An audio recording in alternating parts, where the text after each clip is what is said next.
આપનો પરિચય? જય શ્રી રામ. મારું નામ મોન્ટુભાઈ માળી છે. વિશ્વ હિન્દુ પરિષદ બોટાદ જિલ્લા અધ્યક્ષ તરીકે મારી જવાબદારી છે. મોન્ટુભાઈ, આજે કનારા ગામની અંદર વિશ્વ હિન્દુ પરિષદની આખી ટીમ આવી છે, તો શું ઘટના છે, શું વિગત છે? કનારા ગામમાં સૌથી પહેલા તો એ કહેવામાં આવે છે કે કનારા ગામમાં આ જ્યારે સ્થાપક થયું ત્યારનું આ શિવાલય મંદિર અને હનુમાનજી મંદિર છે. ત્યાં અત્યારે હાલમાં નવું શિવાલય પણ થઈ રહ્યું છે.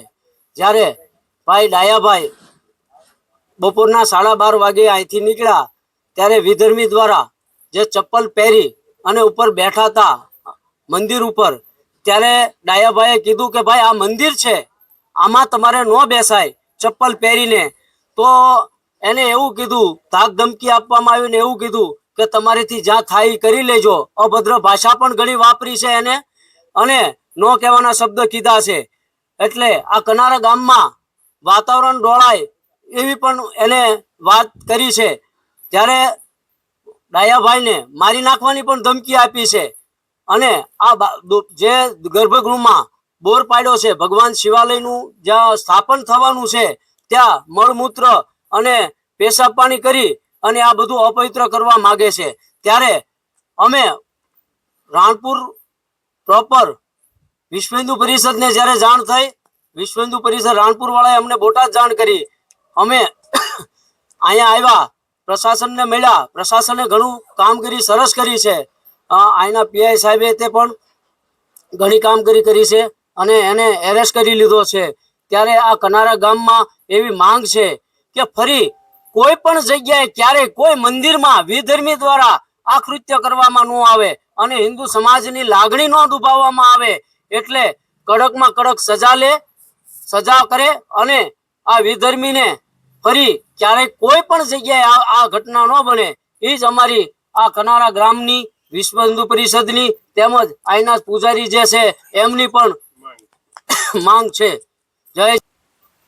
તો આ કનારા ગ્રામમાં તમામ હિન્દુ સમાજ એ બધાની એક જ માંગ છે અમને કે આ અમારા શિવાલય મંદિરે જે અપવિત્ર કર્યું છે અને ફરીને ક્યારેય ન થાય, અને તમામ હિન્દુ સમાજ હજારે વરણ ને કોઈ આ દિલ દુભાયું છે આને કડક ને કડક સજા મળે.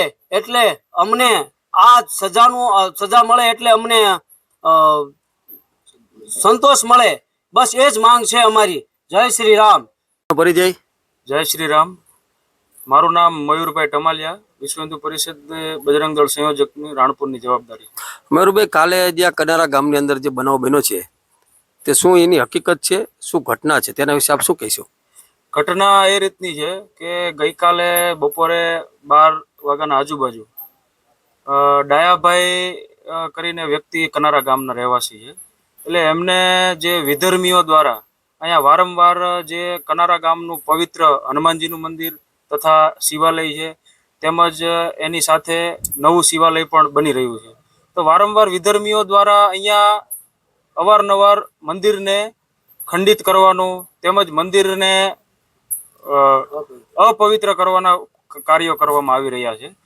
તો અપવિત્ર કાર્યોમાં આ મંદિરનું ગર્ભગૃહ અત્યારે જે બની રહ્યું છે એની અંદર એક ડાર પાડવામાં આવેલો છે. તેની અંદર જાતના નશા કરીને, મળમૂત્ર કરીને અને તેમજ દારૂના બોટલો સાથે આખો ડાર પણ પૂરી દેવામાં આવ્યો છે. એટલે આખું મંદિરને અપવિત્ર કરવામાં આવેલું છે. એની સાથે હિન્દુ સમાજના કનારાના રહેવાસીઓને એટલી લાગણીને ઠેસ પહોંચી છે, જેથી કરીને જે આ વર્ષો જૂનું પવિત્ર મંદિર છે એને અપવિત્ર કરવામાં આવેલું છે. અવારનવાર આપના દ્વારા તેમને ઘણીવાર સમજાવવાના પ્રયત્ન કરવામાં આવ્યા છે, તો તે વિશે તેમને આગેવાનો સાથે વાતચીત થઈ, તેમનો શું રિસ્પોન્સ હતો? આ ઘટના બની એના તુરંત જ ગામના રહીશોએ રાણપુર વિશ્વ હિન્દુ પરિષદ બજરંગ દળનો સંપર્ક કરેલો અને આપણે એક ગામમાં શાંતિ જળવાઈ રહે એ હેતુથી શાંતિનો એક સંદેશ માટે આપણે સાંજે એક બેઠક રાખેલી હતી કે આ બેઠકમાં જો એ વિધર્મીઓ અહીંયા આવીને માફી માંગી લે તો આપણે આ વિષયને કોઈ લાંબો કરવાની જરૂર નથી અને ગામમાં શાંતિ બની રહે એવો આપણે પ્રયત્ન કરેલો. અને એમના જે 2-4 આગેવાનો છે એમને પણ કહેલા, પણ એમના દ્વારા એવું સ્પષ્ટ કહેવામાં આવેલું છે કે માફી આજે નહીં મંગાય અને કાલે નહીં મંગાય, તમારા દ્વારા જે કંઈ થતું હોય તે તમારે કરી શકો છો, અને એવી દાદાગીરી બતાવેલી હતી.